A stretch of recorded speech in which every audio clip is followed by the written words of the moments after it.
வணக்கம். கஜானா ஃபுல் நிகழ்ச்சிக்காக என்ன பேச அழைத்தமைக்கு ரொம்ப நன்றி. கிரெடிட் கார்டோட யூசேஜ், கிரெடிட் கார்டு தேவையா இல்லையா, அதோட பெனிஃபிட்ஸ் டிஸ்அட்வான்டேஜஸ்லாம் பத்தி பேசுங்கன்னு சொல்லி கேட்டிருக்கீங்க. கிரெடிட் கார்டு தேவையா அப்படின்னு கேட்டா கண்டிப்பா கிரெடிட் கார்டு தேவையே கிடையாது. ஆனா ஒருவேளை நாங்க கிரெடிட் கார்டு வாங்கியே தீரணும், அதை எப்படி ப்ராப்பரா யூஸ் பண்றது, அதுல என்ன அட்வான்டேஜஸ், அதுல என்ன டிஸ்அட்வான்டேஜஸ் மட்டும் சொல்லுங்க அப்படின்னா நான் ஒரு சில பெனிஃபிட்ஸும் ஒரு சில நெகட்டிவ் பாயிண்ட்ஸும் சொல்றேன், கவனமா பாருங்க. ஏன் கிரெடிட் கார்டு தேவையில்லை அப்படின்னு நான் சொல்றேன்னா, கிரெடிட் கார்டு வந்து இம்மிடியட் கிராட்டிபிகேஷனுக்கு தீனி போடும். எனக்கு இப்ப மொபைல் வாங்கணும்னு ஒரு ஆசை இருந்ததுன்னா என்கிட்ட காசு இருக்கோ காசு இல்லையோ டக்குன்னு கார்டு இருக்கு, கார்டை தைச்சு நம்ம வாங்கிடுவோம். அதே மாசம் ஒரு 500 ரூபா 1000 ரூபான்னு சேர்த்து வச்சு ஒரு 10 மாசத்துக்கு அப்புறமோ 1 இயருக்கு அப்புறமோ நம்ம மொபைல் வாங்குறது தள்ளி போட்டோம்னா அந்த 1 இயர்க்குள்ள எனக்கு அந்த மொபைல் உண்மையிலேயே தேவையா தேவையில்லையா அந்த ஆசையும் குறைஞ்சு போயிடும். ஸோ நம்ம பெரும்பாலான செலவுகளை குறைச்சிருவோம். அந்த இமீடியட் கிராட்டிபிகேஷனுக்கு தீனி போடுறதுனால, தீனி போடுறதுக்கு கிரெடிட் கார்டு உபயோகப்படுத்துறதுனால அந்த எக்ஸ்பெண்டிச்சர் அவாய்ட் பண்றதுக்காக கிரெடிட் கார்டு வாங்காம இருக்கிறதுக்கு better. Life time free credit card கிடைச்சா வாங்குங்க, இல்லைன்னா கண்டிப்பா அந்த பக்கமே போகாதீங்க. நிறைய பேர் என்ன சொல்லுவாங்கன்னா, ஜஸ்ட் ஒரு 300 rupees ஆனுவல் சார்ஜஸ், ஜஸ்ட் ஒரு 500 rupees ஆனுவல் சார்ஜ் அப்படின்வாங்க. சோ அந்த 400 ரூபாய் 500 ரூபாய் கொடுத்து அந்த கிரெடிட் கார்டை வாங்கி வச்சிருவாங்க. யூசேஜ் இருந்தாலும் சரி, யூசேஜ் இல்லைனாலும் சரி, நம்ம வருஷம் 500 ரூபாய் பே பண்ணணும். இதோ அப்ப அடுத்த ஒரு 12 months நம்ம யூசேஜ் பண்ணணும்னு வச்சுக்கோங்க, நம்ம சும்மா 500 ரூபாய் கட்டுறோம் போது நம்ம என்ன யோசிக்க ஆரம்பிப்போம், ஐயோ நம்ம இந்த 1 year ஃபுல்லா யூசேஜ் பண்ணவே இல்லையே, நம்ம 500 ரூபாய் பே பண்ணுமே வேஸ்டா, சோ அதுக்காக நம்ம யூஸ் பண்ணணும்னு ஆரம்பிப்பாங்க. அப்படி பாத்தீங்கன்னா அவன் அங்க ஒரு கேட்ச் வச்சிருக்கான். என்னன்னு பாத்தீங்கன்னா, நீ 40,000 வரைக்கும் யூஸ் பண்ண, 50,000 வரைக்கும் யூஸ் பண்ணனா இந்த ஆனுவல் சார்ஜஸ் வேவர் அப்படின்னு சொல்லுவான். சோ இதனால நம்ம எப்படி டெம்ப்ட் ஆயிடுறோம் அப்படின்னா, தேவையே இல்லாத ஒரு விஷயம், நம்மளுக்கு வந்து ஒரு மொபைல் போனோ, ஒரு கேமராவோ, இல்ல ட்ரைபாடோ, இல்ல ஏதோ ஒரு லைட்டிங்ஸ், ஏதோ நம்மளுக்கு தேவையே படாத இருக்கும். ஆனா இந்த 50,000 நம்ம வந்தாகணும், அந்த எக்ஸ்பெண்டிச்சர் நம்ம பண்ணியாகணும்ன்ற ஒரு கட்டாயத்தினால தேவையில்லாத ஒரு பொருளை நம்ம வாங்குறோம். சர்வீஸ் சார்ஜஸ் ஃப்ரீயா இருக்கிறத வாங்கினா இந்த ஒரு பிரச்சனைல இருந்து, இந்த ஒரு சைக்கலாஜிக்கல் ப்ராப்ளம்ல இருந்து நம்ம அவாய்ட் பண்ணிக்கலாம். எக்காரணத்துக்கு கொண்டும் என்ன சிக்கல் வந்தாலும் தயவு செய்து ஏடிஎம்ல இருந்து பைசா வித்ட்ரா பண்ணவே பண்ணாதீங்க. கிரெடிட் கார்டு யூஸ் பண்ணி ஏடிஎம்ல இருந்து ஒரு 500 ரூபாய் எடுத்தாலோ 5000 ரூபாய் எடுத்தாலோ மினிமம் இன்ஸ்டன்ட் என்ன பண்ணுவோம், ப்ராசஸிங் ஃபீ எடுக்கிறதுக்காக ஒரு ப்ராசஸிங் ஃபீ போடுவோம். சோ அது வந்து நீங்க 500 ரூபாய் தான் எடுத்துப்பீங்க, அதுக்கு 300 ரூபாய் ப்ராசஸிங் ஃபீ ஆகும். அது சப்போஸ் கட்ட முடியலன்னா அது டெய்லி பேசிஸ், அதாவது மற்ற ஐட்டம்ஸ் வாங்கும் போது 30 days 45 days 50 days உங்களுக்கு கிரெடிட் டைம் கிடைக்குது. ஆனா ஏடிஎம்ல கேஷ் எடுத்தீங்கன்னா இன்னைக்கு எடுக்கிறீங்களோ அன்னிலேருந்தே டே டு டே பேசிஸ்ல மீட்டர் வட்டி ரேஞ்சுக்கு நமக்கு வந்து இன்ட்ரெஸ்ட் அப்ளிகபிள் ஆகும். கிரெடிட் கார்டு யூஸ் பண்ணி தயவு செய்து லோன் வாங்காதீங்க. கிரெடிட் கார்டு லோன்ல வந்து என்ன ப்ராப்ளம் அப்படின்னா, நீங்க பர்சனல் லோன் எடுத்தா கிட்டத்தட்ட 10ல இருந்து 12% வரைக்கும் இருக்கும். அதே ஒரு பேங்க் ஜுவல்ல இருந்து ஜுவல்ல பிளெக்ஸ் பண்ணி வாங்கினீங்கன்னா 7.5ல இருந்து 9% வரைக்கும் பேங்க்ல தருவாங்க. அதே நீங்க கிரெடிட் கார்டு யூஸ் பண்ணி லோன் வாங்குனீங்க அப்படின்னா 14%ல இருந்து 18% வரைக்கும் உங்களுக்கு இன்ட்ரெஸ்ட் அப்ளிகபிள் ஆகும். அதே ஒரு சில பேங்க்ஸ் ரொம்ப புத்திசாலித்தனமா என்ன பண்ணுவாங்க, 1.5% per month madam, 2% just 2% per month madam வாங்க. அதை இன்டு கால்குலேட் பண்ணி பாத்தீங்கன்னா 18%ஓ 24%ஓ வட்டி அப்ளிகபிள் ஆகும். சோ தயவு செய்து கிரெடிட் கார்டுல லோன் எடுக்காதீங்க. இதுல இன்னொரு பிரச்சனை என்னன்னா, கிரெடிட் கார்டுல லோன் எடுத்துட்டு லேட்டா கட்டினாலும் வட்டி, சீக்கிரமா கட்டினாலும் வட்டி. அது என்ன பாத்தீங்கன்னா, அந்த வட்டிக்கு பேர் தான் வந்து ப்ரீ க்ளோசர் சார்ஜஸ் பேரு. ஒருவேளை நீங்க 6 மாசம் இஎம்ஐ கட்டி முடிச்சிட்டீங்க, என்னால மாசம் கட்ட முடியல, எனக்கு போனஸ் வந்திருக்கு, நீங்க அந்த பைசாவை திருப்பி கட்டணும் அப்படின்னு போகும்போது அப்ப என்ன பண்ணுவோம், மீதி எவ்வளவு பிரின்சிபல் அமௌண்ட் இருக்கோ பாக்கி இருக்கோ அதை நீங்க சீக்கிரமா கட்டுறதுக்கும் ப்ரீ க்ளோசர் சார்ஜஸ் அப்படின்னு போடுவோம். சோ லேட்டா கட்டினாலும் இன்ட்ரெஸ்ட் அதிகம், சீக்கிரமா முடிச்சாலும் pre closure charges. So credit கார்டுல லோன் எடுக்கிறது அட்வைசபிளி கிடையாது. உங்க சம்பளம் என்ன இருக்கோ அதுல இருந்து 4 மடங்கு இல்ல 5 மடங்குக்கு மேல கிரெடிட் லிமிட் வாங்கி வச்சுக்காதீங்க. ஃபார் எக்ஸாம்பிள், உங்க சம்பளம் 30,000 இருந்தா 1,20,000 இல்லைன்னா 1,50,000 மேக்ஸிமம் லிமிட் கிரெடிட் லிமிட் இருக்கிற மாதிரி கார்டு வாங்கிக்கோங்க.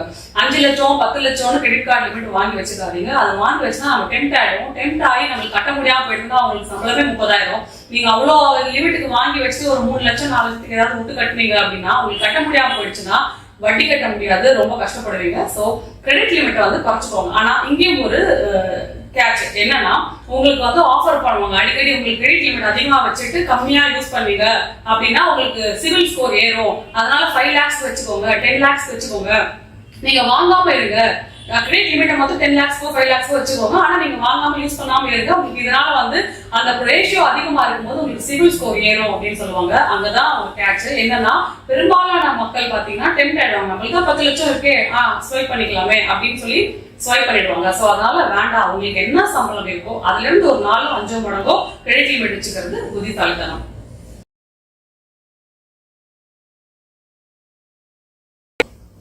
அடுத்த பேமெண்ட் பத்தி பார்க்கும்போது எப்பவுமே வந்து மினிமம் டியூ பேமெண்ட் வந்து பண்ணாதீங்க.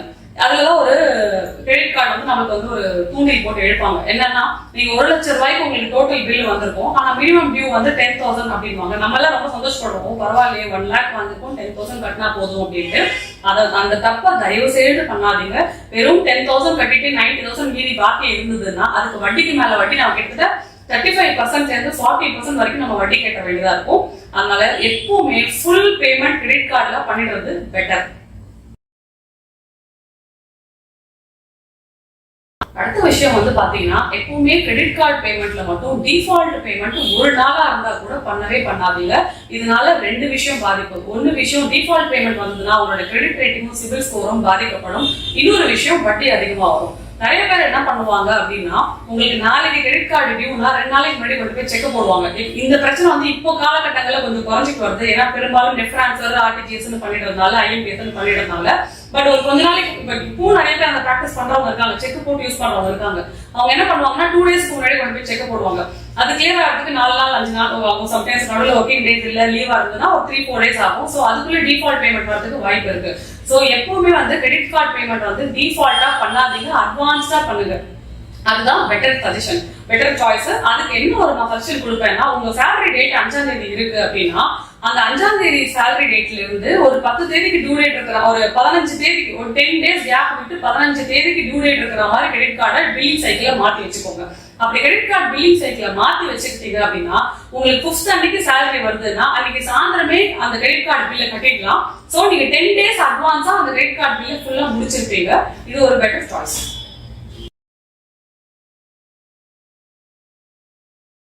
இன்னொரு முக்கியமான விஷயம், நிறைய பேர் பண்ண தவறக்கூடிய விஷயம் என்னன்னா, இப்போ நீங்க ஃபார் எக்ஸாம்பிள் இன்னைக்கு போய் கிரெடிட் கார்டை ஸ்வைப் பண்ணி 1 லிட்டர் பெட்ரோல் போடுறீங்க, இல்ல ஒரு கடையில போய் ஹோட்டல்ல போய் சாப்பிடுறீங்கன்னா அந்த பில் நம்ம எல்லாருமே வாங்கி அப்படியே கசக்கி தூக்கி ரோட்ல போட்டுருவோம். அது வந்து ஸ்வச் பாரத் படி பாத்தீங்கன்னா அதுவே ரொம்ப தப்பு. சோ அது வேற விஷயம். அந்த மாதிரி தூக்கி போடாம அந்த மாதிரி பேப்பர்ஸ் எல்லாம், பில்ஸ் எல்லாமே கலெக்ட் பண்ணி வச்சுட்டு என்னைக்கு உங்களுக்கு ஸ்டேட்மெண்ட் வருதோ அந்த ஸ்டேட்மெண்ட்ல எவ்வளவு நான் என்னன்னைக்கு என்னென்ன பண்ணிருக்கீங்க. இப்போ ஓகே, இன்னைக்கு 2ஆம் தேதியா நான் பெட்ரோல் போட்டிருக்கேன்னா ஸ்டேட்மெண்ட்ல 2ஆம் தேதி பெட்ரோல் அதே அமௌண்ட் இருக்கா டிக், சாப்பிட்டுருக்கேன்னா 400 ரூபா வருதா அதே அமௌண்ட் இருக்கா டிக். இந்த மாதிரி எல்லாத்தையும் உங்க பில்லையும் அந்த ஸ்டேட்மெண்ட்டையும் வச்சு கம்பேர் பண்ணிப்பாங்க. ஏதாவது ஸ்டேட்மெண்ட்ல எக்ஸ்ட்ரா அமௌண்ட் இருந்தா அது ஹிடன் சார்ஜஸ் தான் பாருங்க. இல்ல உங்களுக்கு ஏதாவது டவுட் வந்தா இமீடியட்டா கஸ்டமர் கேருக்கு போன் பண்ணி இந்த என்கிட்ட பில்லே இல்லையே எப்படி இது வந்திருக்குன்னு கேளுங்க. இந்த மாதிரி நீங்க ரெகுலரா கேட்க ஆரம்பிச்சாலே உங்களுக்கு இந்த மாதிரி எக்ஸ்ட்ரா ஹிடன் சார்ஜஸ் வரதெல்லாம் பெரும்பாலும் குறையும். தயவு செய்து ஸ்டேட்மெண்ட்டை கம்பேர் பண்ணுங்க, பில்லை வந்து மெயின்டைன் பண்ணுங்க, தூக்கி போடாதீங்க. எல்லா பேமெண்ட்ஸையும் உங்களோட இபி பில்லில இருந்து, மொபைல் பில்லில இருந்து, கிராசரியில இருந்து எல்லாத்தையுமே கூடுமான வரைக்கும் அந்த கிரெடிட் கார்டை எந்த அளவுக்கு ஃபுல் ஃபிளெஜ்டா யூஸ் பண்ண முடியுமோ அந்த அளவுக்கு ஃபுல் ஃபிளெஜ்டா யூஸ் பண்ணுங்க. இதை ஏன் யூஸ் பண்றேன், அதாவது இந்த யூஸ் பண்ணுங்க அப்படிங்கிறது நீங்க தேவையில்லாத ஐட்டத்தை வாங்குறதுக்கு கிடையாது. எனக்கு மாசம் மாசம் கண்டிப்பா பிராட்பேண்ட் பில் கட்டி ஆகணும், மொபைல் பில் கட்டி ஆகணும், கிராசரி வாங்கி ஆகணும், இந்த மாதிரி கண்டிப்பா இதெல்லாம் பண்ணி ஆகணுங்கிற இந்த எக்ஸ்பென்சஸ் வந்து மெடிசன்ஸ் வாங்க, வீட்டுல அம்மா அப்பா வயசானவங்க இருந்தாங்கன்னா மெடிசன்ஸ் இருக்குன்னா அந்த மெடிசன்ஸ் எல்லாமே நம்ம கிரெடிட் கார்டுல வாங்குங்க.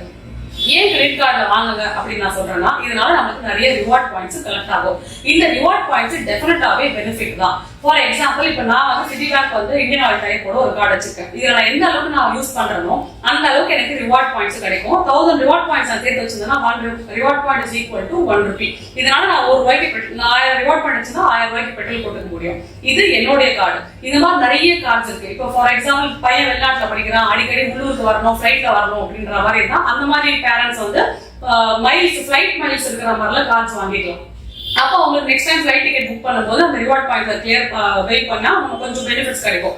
அதே மாதிரி எனக்கு நான் ஃபிளைட்லயும் போக மாட்டேன், எனக்கு வந்து நான் பப்ளிக் டிரான்ஸ்போர்ட் யூஸ் பண்றேன், எனக்கு இந்த பெட்ரோல் கார்டும் எனக்கு தேவையில்லை அப்படின்னா கிராசரியில ரிவார்ட் பாயிண்ட்ஸ் கிடைக்கிற மாதிரிலாம் நிறைய கார்ட்ஸ் இருக்கு. ஸோ அந்த மாதிரி ரிவார்ட் பாயிண்ட்ஸ் வாங்குனீங்கன்னா இப்போ அமேசான் கிரெடிட் கார்டு கூட பாத்தீங்கன்னா அவன் என்ன பண்ணுவாங்கன்னா அந்த அமேசான்ல நீங்க எவ்வளவு அந்த கார்டை யூஸ் பண்ணி நீங்க எவ்வளவு வாங்குறீங்களோ அதுக்கான ரிவார்ட் பாயிண்ட்ஸ் உங்களுக்கு கேஷ்பேக்கா அமேசான் இதுல வந்து பேல வந்து உங்களுக்கு ஆட் பண்ணி விட்டுருவாங்க. அந்த அமௌண்ட் நீங்க யூஸ் பண்ணி 500 ரூபாய் 100 ரூபாயோ 200 ரூபாயோ வாட் எவர் நீங்க அந்த ஃபோன் பில்லோ இல்ல ரீசார்ஜோ ஏதோ பண்ணிக்கலாம். Still even if it is 50 rupees it is money இல்ல, அந்த மாதிரி உங்களுக்கு வந்து நீங்க யூசேஜ் பண்ணிக்கலாம். சோ கூடுமான வரைக்கும் கிரெடிட் கார்டை எந்த அளவுக்கு மேக்ஸிமம் ஃபுல்லஸ்ட் மேக்ஸிமம் இதுக்கு யூஸ் பண்ண முடியுமோ அந்த அளவுக்கு யூஸ் பண்ணி ரிவார்ட் பாயிண்ட்ஸை வாங்குறதுக்கு பிராக்டிஸ் பண்ணிக்கோங்க.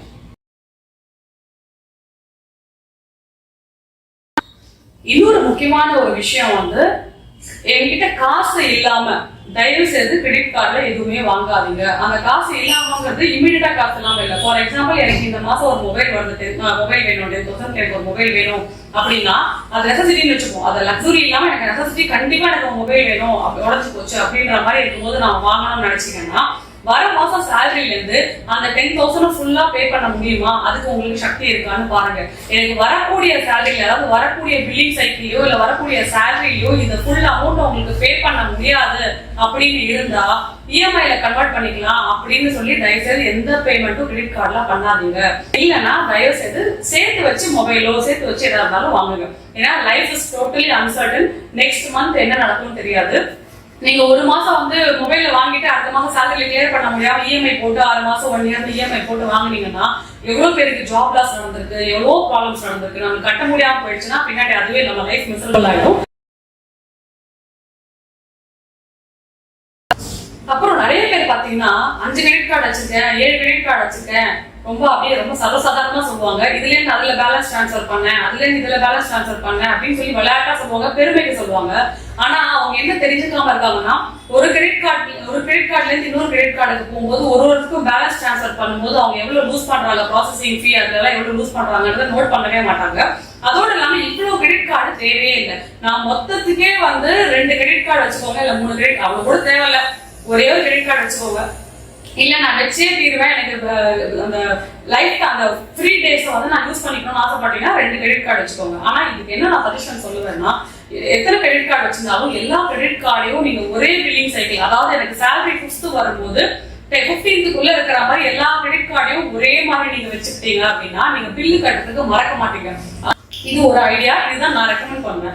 ஆனா சில பேர் என்ன சொல்லுவாங்க, இதுக்கு வேற கிரெடிட் பீரியட், அதுக்கு வேற கிரெடிட் பீரியட், இன்னொரு கிரெடிட் கார்டு வேற கிரெடிட் பீரியட் வச்சு நான் மேனேஜ் பண்ணிருப்பேன், சோ தட் எனக்கு ஒரு 45 days ஃபுல்லஸ்ட் எனக்கு வந்து பெனிஃபிட் கிடைக்கும் அப்படின்னு நிறைய பேர் கிளைம் பண்ணுவாங்க. அது கூட ஓகே தான். பட் ஆனா அது எப்படின்னா இந்த பில்லிங் சைக்கிள் என்ன, அந்த பில்லிங் சைக்கிள் என்ன, அந்த கிரெடிட் கார்டு பில்லிங் சைக்கிள் என்ன நம்ம கரெக்டா ட்ராக் பண்ணணும். அந்த ட்ராக் பண்ணாம டேட் கட்டு டிஃபால்ட் பேமெண்ட் ஆயிடுச்சுன்னா ரொம்ப சிக்கல். இதனால நம்ம கிரெடிட் ரேட்டிங் பாதிக்கும். கிரெடிட் கார்டுல வந்து இவ்வளவு சிக்கல் சொல்றீங்க, இவ்வளவு நெகட்டிவ் விஷயம் சொல்றீங்க, கிரெடிட் கார்டு வாங்கலாமா வேண்டாமா அப்படின்னு கேட்டா சந்தானம் சார் சொல்ற மாதிரி கிரெடிட் கார்டு நன்வேண்டாம் தான். கண்டிப்பா அந்த ப்ராப்பரான விஷயத்த யூஸ் பண்ணா கிரெடிட் கார்டு வந்து ரொம்பவே நல்ல விஷயம். நமக்கு ஒரு ஹெல்த் எமர்ஜென்சியோ லைஃப் இஸ் டோட்டலி அன்சர்டன். இப்ப அந்த காலத்துல பார்த்தோம்னா ஆபரேஷன் பண்றதுக்கு வந்து நாள் பிக்ஸ் பண்ணிருப்பாங்க, ஆனா அது வரைக்குமே பணம் கிடைக்காது. யார் நீ தெரியான்னு 10 பேர்ட்டு போய் காசு கேட்பாங்க. அவங்களுக்கு வந்து ஒரு பேஷண்ட் ஹாஸ்பிட்டல் அட்மிட் ஆயிருப்பாங்க, அந்த ஒரு டென்ஷன் வேற, காசு அரேஞ்ச் பண்ண டென்ஷன். ஸோ இந்த மாதிரி சிக்கல் எல்லாம் தவிர்க்கிறதுக்கு ஒரு ஹெல்த் எமர்ஜென்சினா கிரெடிட் கார்டு யூஸ் பண்றது வந்து ரொம்பவே நல்ல விஷயம். ஃபர்ஸ்ட் அந்த பேஷண்ட் வந்து ஆபத்து காலத்துல இருந்து ரெக்கவர் பண்ணி கூட்டின அந்த பிறகு அதுக்கப்புறமா அந்த காசை எப்படி அடைக்கிறதுன்னு யோசிக்கலாம். ஹெல்த் எமர்ஜென்சிக்கு மட்டும் கிரெடிட் கார்டு யூஸ் பண்றது ரொம்பவே நல்ல விஷயம். ஆனா நம்ம அந்த பெனிஃபிட்டை விட்டுட்டு மத்த எல்லா தேவையில்லாத வேலையும் பண்றோம். ரெண்டாவது விஷயம் வந்து பாத்தீங்கன்னா கிரெடிட் கார்டுல இது வந்து எல்லாராலையும் பண்ண முடியாது, நான் எல்லாருக்கும் இதை ரெக்கமெண்ட் பண்ணவும் மாட்டேன். புத்திசாலித்தனமா சாமர்த்தியமா பண்றவங்க திறமை இருந்தால் பண்ணலாம். என்னன்னா ஒரு ஐட்டமுக்கும் நீங்க வந்து 30 ல இருந்து 50 days ஆவரேஜா உங்க பில்லிங் சைக்கிளுக்கு டிபெண்ட் ஆகிற மாதிரி அவங்க வந்து டைம் கொடுக்குறாங்க இல்லையா பில் பே பண்றதுக்கு. ஃபார் எக்ஸாம்பிள் என்னோட அக்கௌண்ட்ல வந்து 10,000 கேஷ் இருக்கு, நான் கிரெடிட் கார்டை யூஸ் பண்றேன். கிரெடிட் கார்டை யூஸ் பண்ணி ஒரு மொபைல் வாங்குறேன் 10,000. இது எனக்கு திருப்பி கட்டுறதுக்கு வந்து எனக்கு 15 days டைம் இருக்கு. 15 days இருந்து 45 days 50 days வரைக்கும் எனக்கு ஆவரேஜா டைம் இருக்குன்னா இதை 2 விதமா இன்வெஸ்ட் பண்ணலாம். இந்த ஷார்ட் கேப் 15 days வந்து சாமர்த்தியமா இருக்கிற சில பேர் வந்து ஷேர்ல நாலேஜ் இருக்கிறவங்க என்ன பண்ணுவாங்கன்னா அந்த 10,000 ஷேர்ல போட்டு 10 daysல 15 days எடுப்பாங்க. ஆனா அதை நான் ரெக்கமெண்ட் பண்ண மாட்டேன். பட் அதுலயும் பண்றவங்க இருக்காங்க. பட் நீங்க என்ன பண்ணலாம்னா இந்த கவர்மெண்ட் பேங்க்ல 15 daysல இருந்து 1 month அந்த மாதிரி வந்து ஷார்ட் டேர்ம்ல வந்து இன்ட்ரெஸ்ட் பிக்ஸட் டெபாசிட்ல போட்டுக்கலாம். அந்த மாதிரி பிக்ஸட் டெபாசிட்ல போட்டீங்கன்னா உங்களுக்கு ரொம்ப ஒன்றும் வட்டி கிடைக்க போறது இல்லை. பட் ஸ்டில் ஒரு 10 ரூபாய் எக்ஸ்ட்ரா கிடைச்சாலும் மணி இஸ் மணி. ஸோ அந்த 15 நாள்ல இருந்து 50 நாள் இருக்கிற டைம் கிரெடிட் டைம் இருக்கு இல்லையா, அந்த பணம் என்கிட்ட அக்கௌண்ட்ல இருந்தா சும்மா தான் இருக்கு, இல்ல கையில வச்சுதான் நான் செலவு பண்ணிடுவேன், அதை நான் எப்படியில போட்டு எடுக்கிறேன் அப்படின்னு சொல்லி எப்படியில போட்டு எடுத்தீங்க அப்படின்னா உங்களுக்கு ஏதோ ஒரு 5-10 எக்ஸ்ட்ராவா கிடைக்கும். அந்த 15 டேஸ் கிரெடிட் டைம் வந்து நீங்க வேற மாதிரி யூஸ் பண்ணிக்கலாம், இது சாமர்த்தியமா பண்ணிக்கலாம். பட் ஆனா இதை நீங்க ப்ராப்பரா கரெக்டா எப்படியில போடணும், திருப்பி அதை கரெக்டா அந்த நாள்ல எடுக்கணும், எடுத்து அந்த 2-3 நாளைக்கு முன்னாடி கிரெடிட் கார்டு பில்ல பே பண்ணணும். இதுல இவ்வளவு வேலை இருக்கு. பட் இதெல்லாம் வேண்டாம். இது 5 ரூபா 10 ரூபாய் நம்ம பார்த்துட்டு பேமெண்ட் டேட்டை போட்ட விட்டுட்டு நம்ம அதை எஃபிலியன்ட் எடுக்க மறந்துடுவோம், பேமெண்ட்டை போட்டு விட்டுருவோம். ஆனா எது பெட்டர் அப்படின்னு கேட்டீங்கன்னா, எனக்கு இன்னைக்கு சேலரி என்னைக்கு வருதோ சேலரி வந்த அன்னைக்கு சாயந்தரமே கிரெடிட் கார்டு பில்ல ஃபுல்லா பே பண்றது தான் கரெக்டான ப்ரொசீஜர். மூணாவது பெனிஃபிட் வந்து கிரெடிட் கார்டுல என்னதுன்னு பாத்தீங்கன்னா ரிவார்ட் பாயிண்ட்ஸ். நான் ஏற்கனவே சொன்ன மாதிரி அவங்களுக்கு என்னென்ன தேவையோ அதுக்கு தகுந்த மாதிரி நிறைய ரிவார்ட் பாயிண்ட்ஸ் இருக்கிற மாதிரிலாம் கார்ட்ஸ் இருக்கு. நீங்க ப்ராப்பரா கிரெடிட் கார்டை ஃபினான்ஷியல் டிசிப்ளின், நல்ல ஃபினான்ஷியல் டிசிப்ளின் ஃபாலோ பண்ணி ரொம்ப டிசிப்ளின்டா இருந்தீங்கன்னா உங்களுக்கு வந்து கிரெடிட் கார்டுனால செலவு கிடையாது. நீங்க ஃபுல்லா அந்த ரிவார்ட் பாயிண்ட்ஸா மேக்ஸிமம் என்ன பெனிஃபிட் இருக்கோ அதை யூஸ் பண்ணிக்கலாம். இது எல்லாத்துக்கும் மேல கடைசியா ஒரு விஷயம் வந்து என்னன்னா, கிரெடிட் கார்டு நீங்க யூஸ் பண்றதுனால, நீங்க யூஸ் பண்ணாமே இருந்த கிரெடிட் கார்டே இல்லைனாலும் இந்த ரூல் வந்து அப்ளிகபிள் ஆகும், இந்த அட்வான்டேஜ் வந்து அப்ளிகபிள் ஆகும். பட் நீங்க கிரெடிட் கார்டு யூஸ் பண்ணி இதுல ஃபினான்ஷியல் டிசிப்ளினை நல்லா ஃபாலோ பண்ணி இன்னும் பெட்டரா டிஃபால்ட் பேமெண்ட்டே இல்லாம இருந்தீங்கன்னா இன்னமும் இதோட இது அப்ளிகபிள் ஆகும். இது என்னன்னு கேட்டீங்கன்னா உங்களுடைய கிரெடிட் ரேட்டிங். நீங்க ஒரு டிஃபால்ட் பேமெண்ட் கூட இல்லாம, இப்போ ஃபார் எக்ஸாம்பிள் நான் பாத்தீங்கன்னா ஒரு 15 வருஷமா நான் கிரெடிட் கார்டு வச்சிருக்கேன், ஆனா இது வரைக்கும் டச் விட்டு ஒரு டிஃபால்ட் பேமெண்ட் கூட கிடையாது. இந்த மாதிரி டிஃபால்ட் பேமெண்ட் இல்லாம நீங்க வந்து கிரெடிட் கார்டு யூஸ் பண்ணிட்டு அது ரிவார்ட் பாயிண்ட்ஸை மட்டும் நீங்க ப்ராப்பரா யூஸ் பண்ணிட்டே இருந்தீங்கன்னா உங்களுக்கு உங்களோட கிரெடிட் ஸ்கோர் ரொம்ப நல்லா இம்ப்ரூவ் ஆகும், சிவில் ஸ்கோர் அதாவது அதிகமாகும். சோ இதனால என்ன பெனிஃபிட்னா, சிவில் ஸ்கோர் அதிகமா இருக்கிற பர்சன்ஸ்க்கு கவர்மெண்ட் பேங்க்ல ரேட் ஆஃப் இன்ட்ரெஸ்ட் வந்து கம்மியா இருக்கும்.